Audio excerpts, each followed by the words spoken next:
Personajes de carne y sabueso.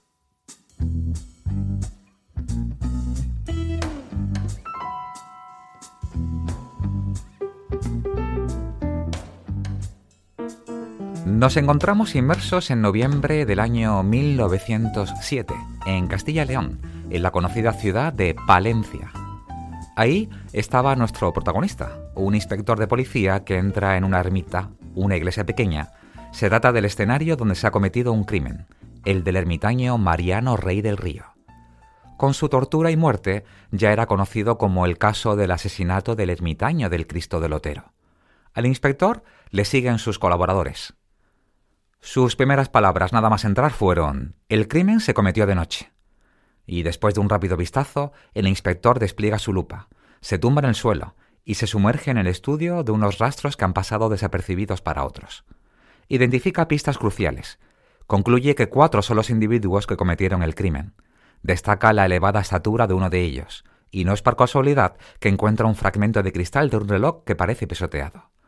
Observa que el suelo está cubierto de cera y cerillas y nota un trozo de algodón trenzado. Lo identifica como estrobo. El inspector sabe bien que ese material se fabrica en la prisión de Alcalá de Henares, cerca de Madrid. Su conclusión es que uno de los 4 sospechosos ha estado ahí y que, por tanto, tiene antecedentes penales. Con estas pistas, los asesinos son capturados en pocos días. Hoy, amigos y amigas, rendimos tributo, rendimos homenaje a un detective extraordinario y de reconocido prestigio, Ramón Fernández Luna, aquel que se destacó como uno de los investigadores más eminentes de su época, alcanzando el estatus de leyenda, gracias a su enfoque meticuloso, aguda capacidad de observación, inteligencia excepcional y a su papel fundamental en la resolución de los casos más relevantes de su tiempo. No por ende, llegó a ser conocido como el Sherlock Holmes español. En la última etapa de su vida, fundó una de las agencias de detectives más recordadas, el Instituto Fernández Luna, especializada en algo que se llama alta investigación privada. Seguro que habéis visto la película Gladiator, de Ridley Scott, con Russell Crowe como protagonista, con frases como fuerza y honor, ira y fuego, y aquella que decía: «Lo que hacemos en vida tiene su eco en la eternidad». Pues eso es lo que hizo nuestro protagonista de hoy. Para comenzar nuestra historia, nos remontamos a Almadén, un municipio de Ciudad Real y conocido por tener una de las minas de mercurio más grande del mundo. Es el 14 de noviembre de 1867. Es el día que nace nuestro protagonista. Su padre es Clemente José Fernández Luna y su madre Juana Aguilera. Es prima del abogado, futuro gobernador civil y futuro alcalde de Madrid, Alberto Aguilera, quien ayudará mucho en la trayectoria profesional de nuestro héroe. El matrimonio tendrá varios hijos, nada menos que 9. Nuestro protagonista es un niño inteligente y observador. Sabemos que de niño es un lector voraz de novelas de aventura y le encantaba investigar los misterios y delitos de los que tenía noticia en su entorno. A los 15 años se traslada a Madrid para completar sus estudios y trabajar en una administración de lotería. Su tío, Alberto Aguilera, lo incorpora en el gobierno civil, una vez que fue designado gobernador de Madrid en 1888. Cuando tiene 20 años, Ramón comienza como escribiente de tercera en la sección del Cuerpo de Vigilancia. Este cuerpo es uno de los orígenes del Cuerpo Nacional de Policía. Esto, sin duda, marca el inicio de su carrera en el campo de la seguridad y vigilancia. En 1907 ya es ascendido al cargo de inspector jefe de comisaría, de la comisaría del Distrito del Hospital en Madrid. Es el único que lo era como inspector de primera clase y no como comisaria. Durante esta época perfeccionó su trabajo como gran investigador y aplicó de forma práctica las enseñanzas de Federico Oloriz Aguilera, siendo uno de los introductores de los métodos modernos de investigación policial. Entre ellos, el detallado estudio del lugar del crimen, incluyendo la fotografía, la dactiloscopia y su famoso fichero de delincuentes, donde clasificaba información detallada sobre ellos, utilizando criterios como las características físicas, tipo de delito que habían cometido y modus operandi. En la delegación de hospital reunió nada menos que 116.000 fichas. En esta etapa, donde se gana su reputación por la meticulosidad e innovación en el trabajo. En 2 años asume la secretaría de la Delegación Policial del Palacio en Madrid. Además, aunque sería más adelante, es imprescindible mencionar su laboratorio, donde tenía una variedad de elementos fascinantes, desde máscaras elaboradas de yeso que representaban las distintas características de reconocidos criminales, hasta una mesa dedicada a la activoscopia, equipada con fotografías de huellas dactilares y tarjetas con detalles, acompañada de rodillos, lupas y un libro de registro. Además, habían 2 figuras a tamaño real, un hombre y una mujer, en las cuales colocaba tatuajes o marcas que podían ayudar en la identificación de los delincuentes.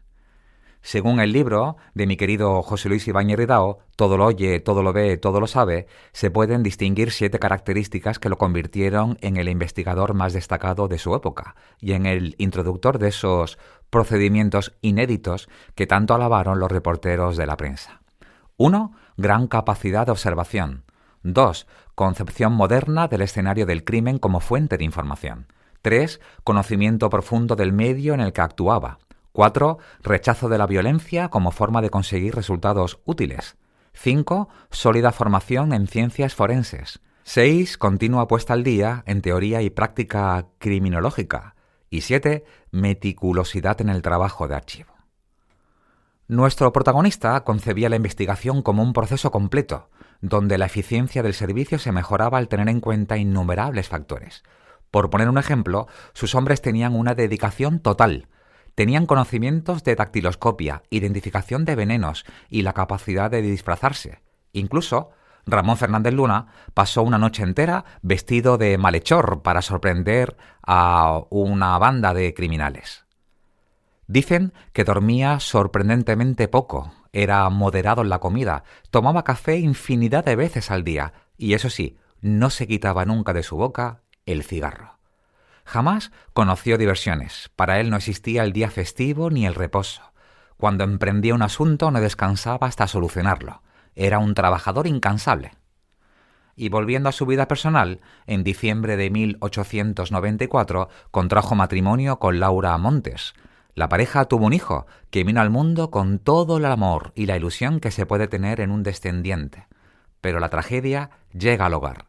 El pequeño muere con tan solo 20 meses de edad de manera trágica, y podemos imaginar el impacto que esto produjo en la pareja. No volvieron a tener hijos. A nivel familiar, sabemos que mantuvo una relación estrecha con sus hermanos y con su madre, Juana Aguilera, una vez que quedó viuda. Por cierto, poco se habla de la figura de las madres, y este episodio va dedicado a la mía. Mamá, te quiero. A finales de 1912 nació la Brigada de Investigación Criminal, BIC, una unidad policial que nace con el objetivo de abordar y resolver casos criminales de manera especializada. Se destacó por ser pionera en el uso de métodos modernos y la aplicación de técnicas forenses avanzadas de investigación criminal. Su primer comisario fue Ramón Fernández Luna, quien se enfocó en la minuciosa inspección de los escenarios del crimen. Tenía muy en cuenta la importancia de comprender la escena del delito como una fuente muy valiosa de información. Se convirtieron en una unidad respetada y eficiente en el ámbito policial de la época. La Brigada de Investigación Criminal, además de resolver crímenes mediáticos, abordó discretamente asuntos delicados para las instituciones públicas. 4 fueron los grandes casos significativos de Ramón Fernández Luna. Por orden cronológico, fueron los conocidos como el crimen del capitán Sánchez en 1913, el crimen de Don Nilo en 1916, el caso del ladrón de guante blanco Fantomas en 1916 y el robo del tesoro del Delfín en 1918. Vamos a hacer un resumen de cada uno de ellos. El crimen del capitán Sánchez.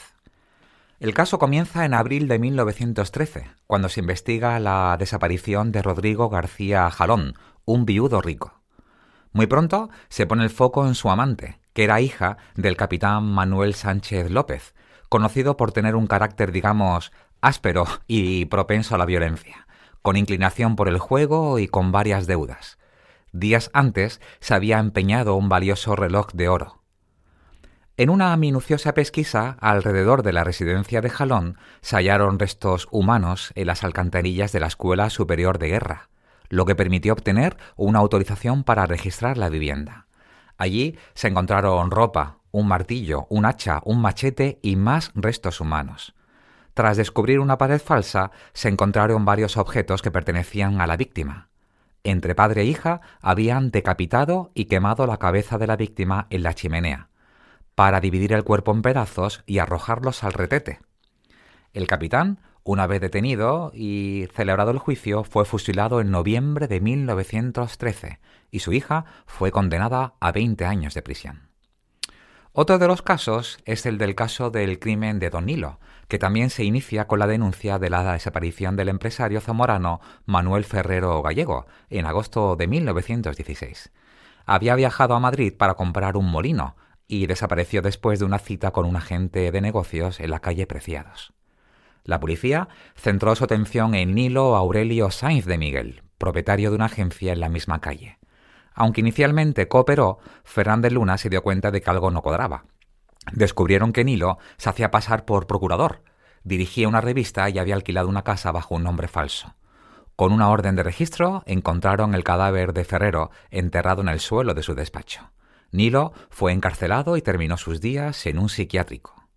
El caso de Fantomas es quizás uno de los que más repercusión tuvo, aunque él no se sintiera especialmente satisfecho con el resultado. Entre 1905 y 1910 se realizaron por toda Europa una serie de robos de guante blanco en hoteles de lujo, de los que desaparecían joyas. Los periódicos llamaban al ladrón Eddie, el rey de los ladrones, Fantomas o el fantasma, y la policía lo conocía por los apodos del aviador, el piloto o el marquesito. Seducía en estos hoteles a mujeres de alto nivel económico. Acababa, conociendo el número de habitación y en momentos de descuidos, con una ganzúa, abría las puertas y se llevaba el contenido de las cajas de seguridad. Se trataba de Eduardo Arcos Puig. Después de casarse y tener un hijo, Eduardo se estableció en Madrid en 1916 para evitar la guerra mundial. Una denuncia relacionada con un juego de cartas llevó a su detención, lo que atrajo la atención de Fernández Luna. Envió fotos a comisarías de varias ciudades para obtener información sobre él y descubrió que alguien de aspecto similar tenía más de 50 causas abiertas por robo. A pesar de ser detenido, en septiembre de 1916 logró escapar de los juzgados. Él siempre dijo que tras esperar varias horas a que alguien le atendiera en el juzgado, salió tranquilamente andando por la puerta.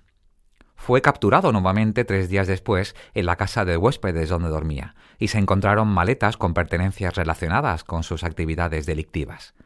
Muchas víctimas, la verdad es que optaron por no denunciar los robos para evitar escándalos y proteger sus posiciones sociales o familiares.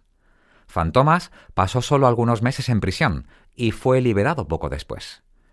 Aunque su identidad ya era conocida, su carrera como ladrón de guante blanco llegó a su fin. En 1917 se retiró a Portugal y se dedicó a un espectáculo de escapismo para ganarse la vida.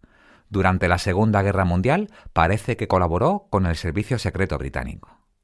Y por último, el robo del Museo del Prado o robo del Tesoro del Delfín.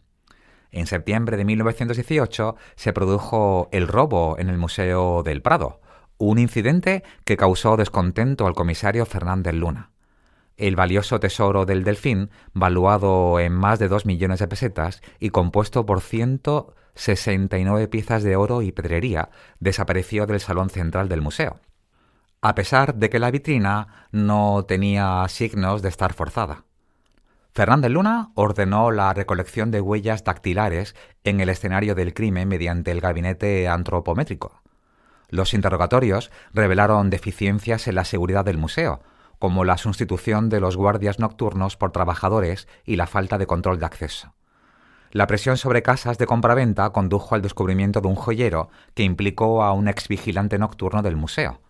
Aunque las huellas dactilares coincidieron, el juicio resultó frustrante para Fernández Luna, ya que el acusado desacreditó la principal prueba alegando que las huellas estaban presentes desde su época como guardia. Y volviendo a nuestro protagonista, a mediados de 1919, le proponen un traslado a Barcelona por orden del Ministerio de Gobernación. Esta decisión no fue de su agrado, por lo que solicitó la excedencia y es aquí, como veremos más adelante, cuando comienza a trabajar como detective privado. Si bien en 1921 aceptó la responsabilidad del comisario de primera en Cuerpo de Vigilancia de Barcelona, donde llegó a ser comisario general interino. Su último cargo fue en 1923, cuando se hizo cargo de la jefatura de la Brigada Móvil. Los últimos años de su vida los dedicó a la agencia de detectives privados que fundó. Ya sabemos que era algo común en algunos comisarios que, una vez jubilados o retirados, aprovechaban su experiencia en la investigación, su buena reputación y contactos, y creaban agencias de policía particular o privada.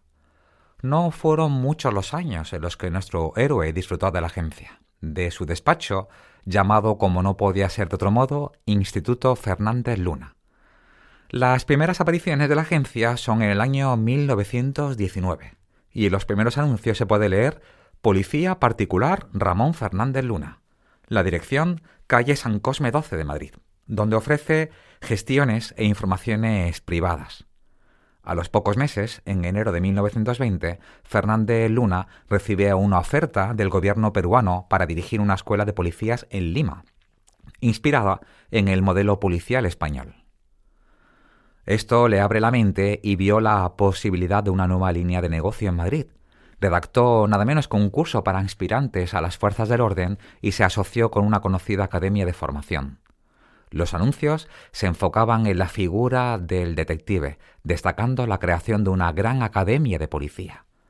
Enseñaba de una manera única, usaba un método lógico, decoraba la clase con cosas de criminología y tenía un pequeño museo de cosas criminales. Ofrece y brinda servicios de calidad a entidades bancarias y comercio. Además de investigaciones generales, la agencia redactaba informes comerciales y gestionaba traspaso de negocios. Fernández Luna mantuvo la discreción como una virtud clave en el trabajo del detective particular. En una segunda etapa de la agencia, a partir de 1929, es su primo Alberto Aguilera Laínez quien se hace cargo de la dirección de la agencia, que amplía la actividad y los servicios con señoritas detectives de las que ya hemos hablado, y aborda servicios de vigilancia secretas, informaciones reservadas y casos de divorcio. Años más tarde, su hijo Alberto Aguilera Campos, es decir, sobrino segundo de Ramón Fernández Luna, se incorpora en la agencia en 1937, con 16 años. Tras estudiar Derecho, ascendió al cargo de subdirector del instituto. 5 años después, se haría cargo de la agencia que supo perdurarla hasta mediados de los años 80 del siglo XX, siendo durante años una de las agencias más antiguas de España. Ramón Fernández Luna fallece el 2 de marzo de 1929, dejando una imborrable huella. Tanto el velatorio en su domicilio como su funeral en el cementerio del Este atrajo a una multitud. Fue una conmovedora demostración de respeto, afecto y amistad. La prensa, de forma unánime, elogió su legado, y las necrológicas se extendieron de manera extraordinaria. Y hasta aquí nuestro homenaje a Ramón Fernández Luna, nuestro protagonista de hoy en Personajes de Carne y Sabueso.